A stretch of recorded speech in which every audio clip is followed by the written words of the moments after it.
It is 11:43 p.m. on Monday, June 23rd. I cleaned the basement out with my mom, which was great. But it's a little empty right now. I still have to figure out what to fill it with. And tomorrow, in a couple of days, I'll be at my cousin's graduation. But I want to talk about something that I have put off for a while when talking about it. I think I may have touched upon it previously, but I guess to preface, this year has kind of sucked for me for many, many reasons. And even though I'm home, there's still this tension that I can't let go. And I know why. It's because I didn't have my time alone yesterday, and I have a problem with having whenever something goes wrong with me, I don't react to it. I internalize it and I hold it. I push it down, and then after a while, something will finally set off, and then I can't hold it in anymore. And that's been a problem that I've recognized, and I try and work on. Specifically, I talk about it with my friends. Like, over the school year, I've called my friends. I'm like, hey, I'm just not feeling great right now. Can we just talk? And that was a good thing. But when I'm home, it is accelerated by my parents. And they want to be involved in the problems that I have. And I have actively told them that I don't want them to be involved because it has made situations significantly worse in the past to me. Whereas it made me think that they are helping me and is making them feel better. It has made me feel worse, whether it be intentional or not. But so now, and from that point in the past on, I don't share stuff with my family. Because to me, every time I've said something that I have been struggling, they either have ignored it to a degree, or, well, one, didn't believe me, or two, they took the wrong actions, and that made it worse. So it's still past couple of days have been tough for me because I'm at the breaking point, and I need that relaxed day, and I'm not going to be able to get it. And they don't understand that that's what I need because they don't think that's what I need. But I know better. For what I know what I need, they don't dictate what I need. And they don't understand that yet. And this is also the first time in a couple months where I have put on music to do this because I really just want to talk and not think about what I'm saying, because this topic is incredibly, incredibly important to me. It is something that has shaped how I feel. And so I guess let's just get into it. When I went to boarding school, there was a large push for mental health and advocacy for that regard.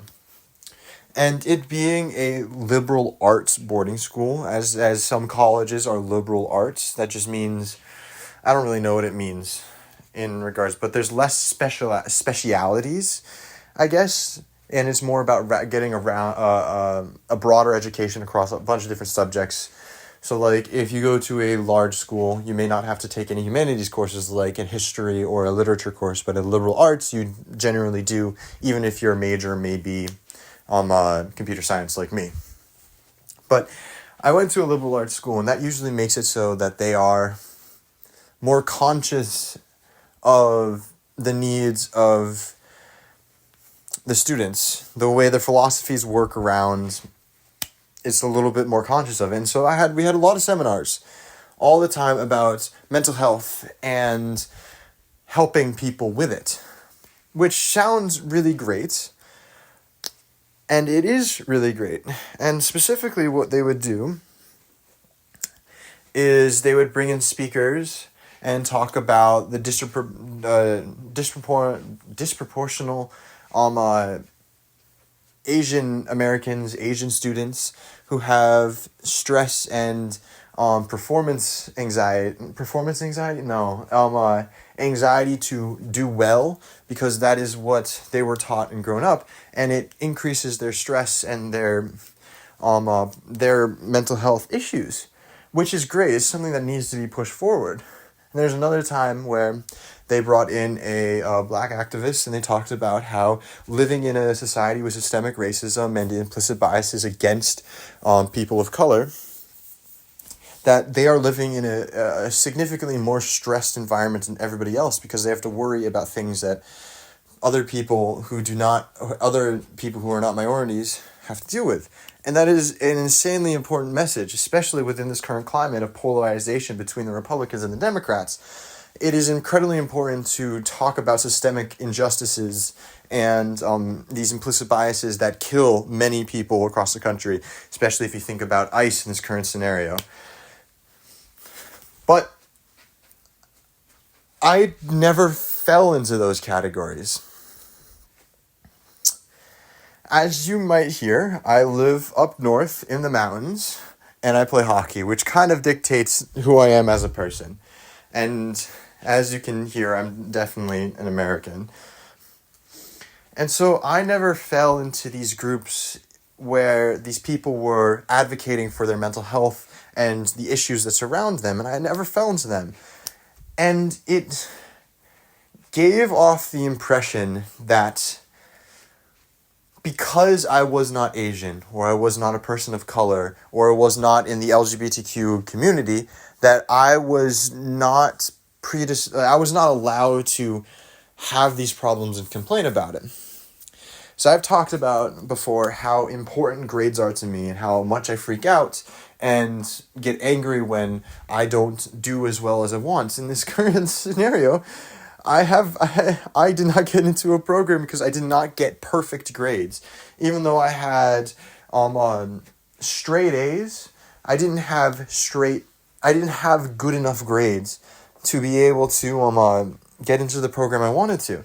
And so grades are incredibly important to me, and the stress of continuing to do well in school takes a significant toll on me. Like, if I get close to finals week, I stop working out, I stop sleeping, I stop doing things to help me out, I stay up significantly later to study. It's not healthy for me. And that always makes me feel weird, because I look and I'm like, they're talking about problems that I have. But then they always preface it by saying Asian American students, they preface it by that, and I'm like, wait, I'm not Asian, so I can't have that problem. I am not somebody like that. And they bring in the LGBTQ people, and I am not a member of the LGBTQ community. And they talk about the inability to fit in and the feeling of judgment from peers for being who you are. And I'm like, wait, like, I may not be feeling judgment because of my gender or my sexuality, but I feel like a judgment of who I am as a person all the time. I feel very anxious of who I am and what I look like and what I wear, and I feel very anxious about that because that's just who I am. Like, I have social anxiety. And, like, the big example is that even if I hate the phrase, you're never going to see them again. Because that implies, that just says, like, oh, you're never going to see them again, so it doesn't really matter if you do something embarrassing. I'm like, no, that doesn't mean that I'm not doing something embarrassing, and it doesn't matter because they're leaving. I don't want to be doing something embarrassing to begin with. There's a lot of complexities, and I hear what they're saying, I hear their problems, and I relate, and I'm like, I feel that too, but I'm not LGBTQ, so I'm not allowed to feel that way, and it creates this disconnect in my brain where because I am not a minority, I am I am like privileged because of who I am. I am extremely lucky for who I have as parents in their, I guess, affluency. And I am lucky, like, I'm able to go down to the US Open with my friends. I'm able to fly in the middle of the school to go out and visit my friend in his university so I can have a mental health time. That was the first time ever that I told my teachers, my professors, that I needed to skip school because I was not feeling well at all. That was a big improvement to me. And it's because I always have this big disconnect in my brain where I've been given examples all my life of the people that are suffering are people that are people who aren't like me, but then they have the same problems that I have. And I conflated in my mind that anxiety over grades, overworking and stress is only applicable to the Asian Americans because I was given that presentation about how Asian students disproportionately report significant stress and overworking because of the toll that they have just because of who they are. And the same thing with the uncomfortability with their selves and the judgment from the LGBTQ to me. I hear that and I'm like, anytime I feel that way, I'm like, no, I can't, because that presentation I had said that was because of the LGBTQ community. And so in my mind, I discount these problems and these things because I don't believe that I should be feeling this. And that's a horrible, horrible thing. And I took a vow at the beginning of the school year that I was going to try and be significantly better at this and opening up and talking about these things and making it sure and knowing that it's okay to not be okay. And I did pretty well. I took a mental health day. I talked with friends. I reached out to my teammates and told them, hey, I can't play tomorrow. I'm feeling super stressed and need to relax. And they were so gracious about it. They're like, no worries, we understand. And that felt so good. But then I come home and it just feels like everything goes out the window. It feels like my problems don't exist anymore. I come home, I'm still not able to find and process what happened at the end of this semester. And then I go on vacation, and then I'm expected to just completely forget and to not feel angry, feel disappointed, feel sad and distraught about what happens. And I'm expected to just smile and talk and be normal because that's what my parents want. And then I come back home and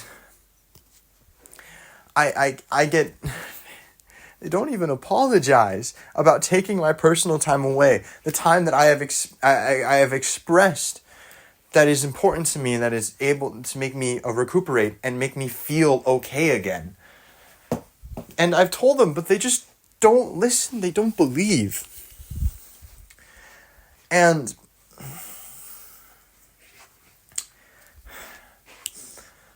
I struggle so hard because all I can do for myself is just push through it. Like, I know that there are answers that I can do, but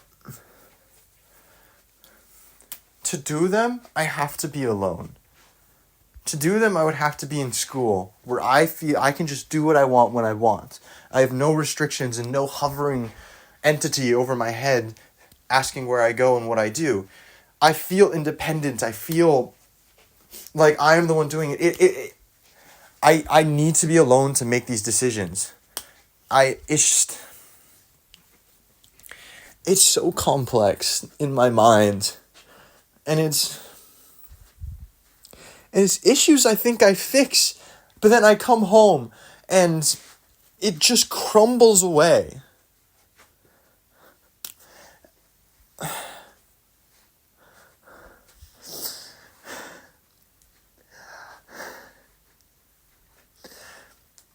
I don't know what to do anymore about these things. Because I can't just tell my parents, stop. Because that's not a nice thing to say. But I know that just having them not talk to me and not interact with me would make me feel better. Like,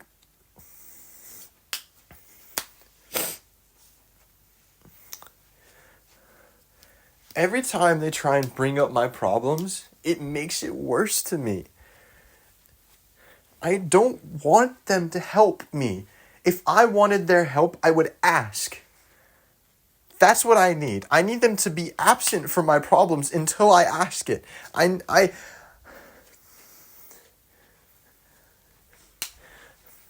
The only person that I've been able to tell that I'm not okay are my closest friends. I don't... It sounds harsh, but my parents don't deserve to get that information. The people who deserve and are important in getting information about how I'm feeling, am I doing okay, are the people that help me out, that make me feel comfortable, that make me feel wanted. And I hate feeling this way. I hate feeling this emotional disconnect between my parents when I see all my friends have something significantly better. And I know it's not my parents, it's me that feels this disconnect. I don't feel anything towards them anymore. I've just grown apart. I'm such a different person than them. And the way they act, that anytime they try and interact with me in a way, they get angry at the things that I do. And it's not like I'm going around doing recreational drugs and drinking and being a general nuisance in that regard. I just sit at home, play video games with my friends, talk about video games, talk about my love for art and wanting to do it. And they just don't let me do that. They don't let me be me anymore.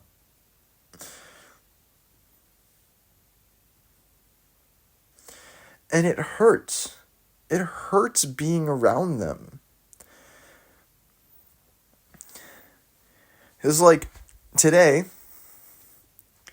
this is what I feel. Today, my mom noticed, like, oh, you haven't been to the gym in a while. And I'm like, I know. And maybe to her, it was an observation. Just like, oh, you haven't been to the gym in a long time. Maybe you should go when we get back, or go tomorrow. And I'm like, but I don't hear it that way. What I hear is, oh my God, you've gotten so unhealthy. You're so fat.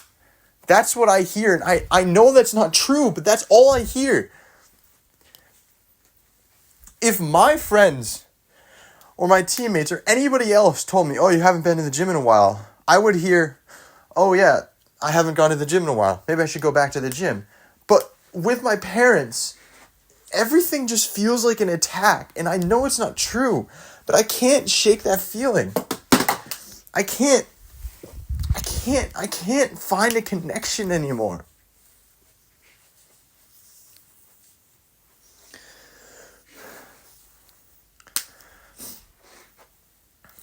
I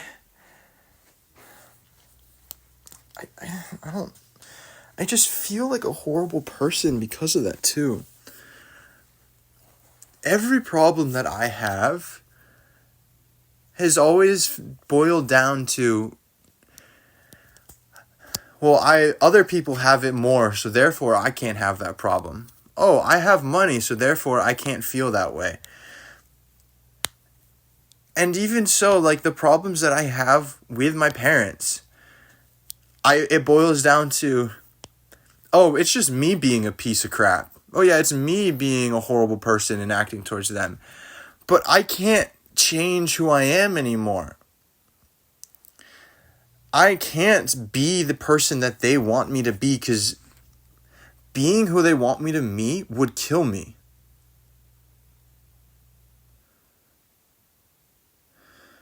And I hate this entire and total feeling of just self, like, I tried so hard to stop disregarding my feelings. That was one of my biggest goals for the beginning of the school year, and I didn't. When I felt sad, I would talk to somebody. When I felt stressed, I would take a break. I did things to help me. But when I'm here, I can't just do things to help me.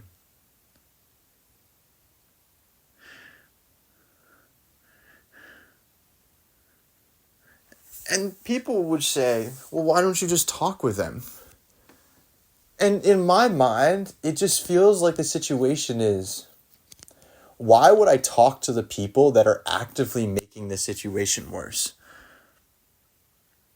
I have set up so many boundaries and told them, let's not talk about this. I don't want to talk about this. Oh, I will do that on my own. Stop bringing it up. Don't touch me.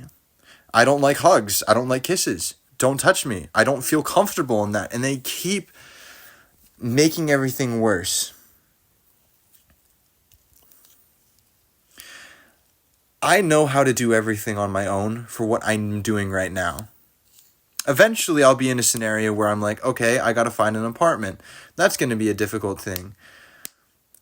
But all the things that I've done have been, I know what I'm doing.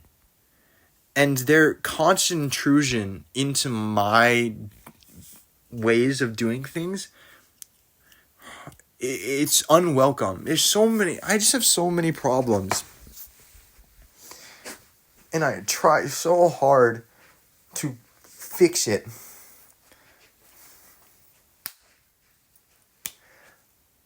And it's just, the greatest analogy I can come up with is it feels like I have imposter syndrome within mental health. Every time I feel bad, I feel like I don't. I keep telling myself, no, I'm not allowed to. I don't. I'm not a part of the group. I'm not allowed to not be okay. And at home, I hear everything going on. I'm like, it was like, well, you're feeling angry. Well, you're the bad person in the situation. Everything gets flipped in my mind to tell me that I am the one doing things wrong, and I'm the one that I shouldn't feel those things. And it sucks. It sucks so much. It's a terrible feeling all the time to carry around a deep sense of anxiety all year. It sucks to be angry all the time because I am being I'm like bashing with my parents because they don't believe that my daily activities and the way I operate is the right thing for me. They literally pull a kids these days on me all the time. It's like when they say like, oh, you should be the one that's actively doing things. I shouldn't have to ask for you to sweep the floor. You should just do it. And I'm like, no. I maintain my spaces, and I maintain them significantly better than everybody else's in the house. But if it's a shared space, I'm not doing it unless I'm told. Because it is not my sole responsibility.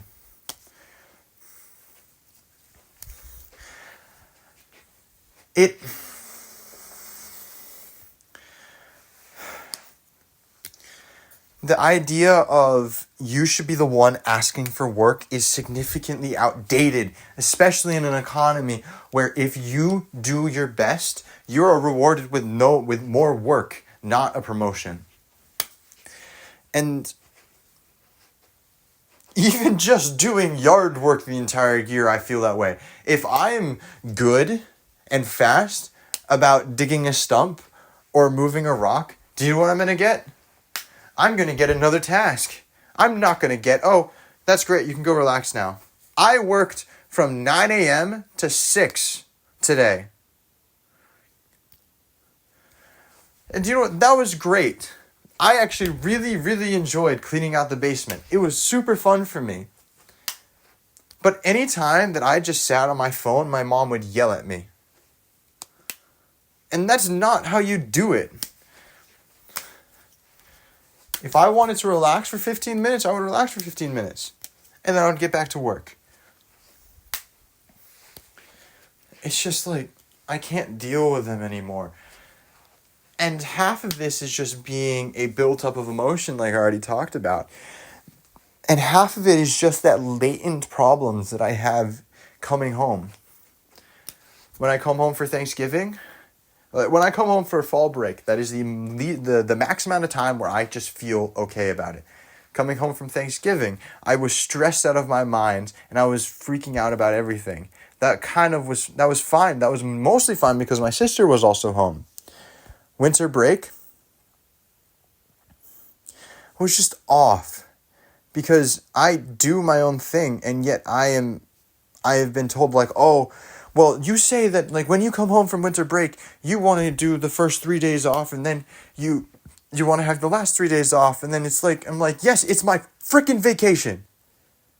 I have worked tirelessly, working my mental health to the bone so I can get what I want. And I come home and I ask that I don't wake up at 10 o'clock and I get to sleep in a little bit.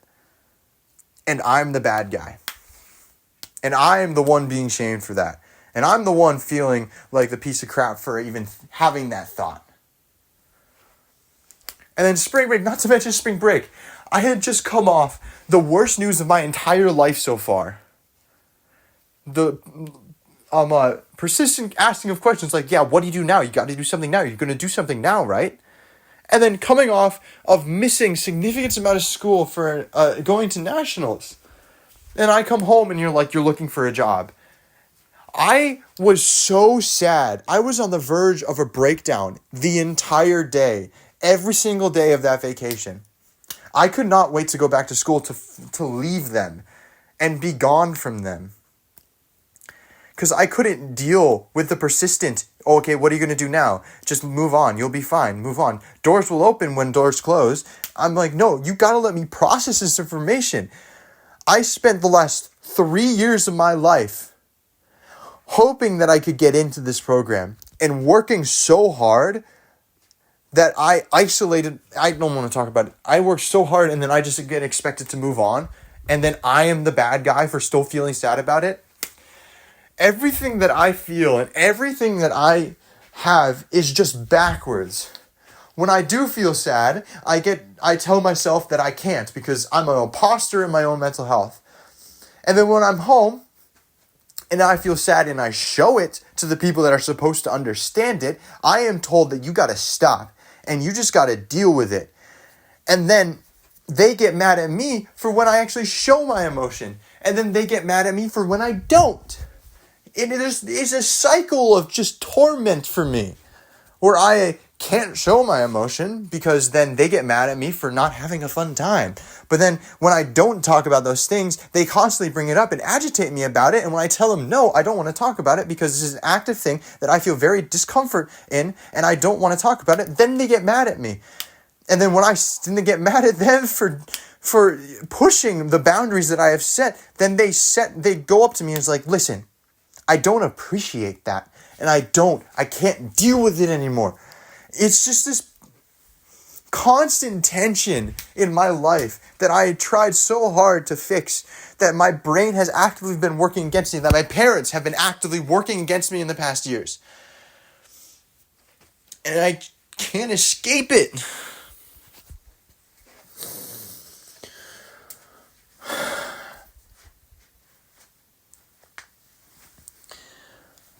I just have a little bit more than a month and a half where I have to be dealing with this. Because I need to go abroad. I need to be as far away from them as I can be. I don't want to see them for such an extended period of time because they have made me feel bad so much that I just need to leave. And I'm so excited for the fact to have that opportunity. When my friends come up for 2 weeks, I'll be doing stuff with them the entire time and I don't have to interact with my parents. And it will feel great because then I can have my alone time. I can decompress. I can be myself again. I'm so excited for those times. I'm excited for the opportunities and free time that I have when I'm allowed to get it. There are so many things that can go right. And it's just, I have to be me. I have to be myself, the real me. And when I'm at school, I can be the real me. I can work on the problems that I've had. And I did work on the problems that I had, and I'm proud of myself for doing that. I just want to be able to feel comfortable being me. And I can't do that here anymore. And I'm not the one who's done that to myself. So, when I go, it'll be amazing. When my friends are over, it'll be amazing. The nights where I get to be alone, it is amazing. And I just got to look forward to those things.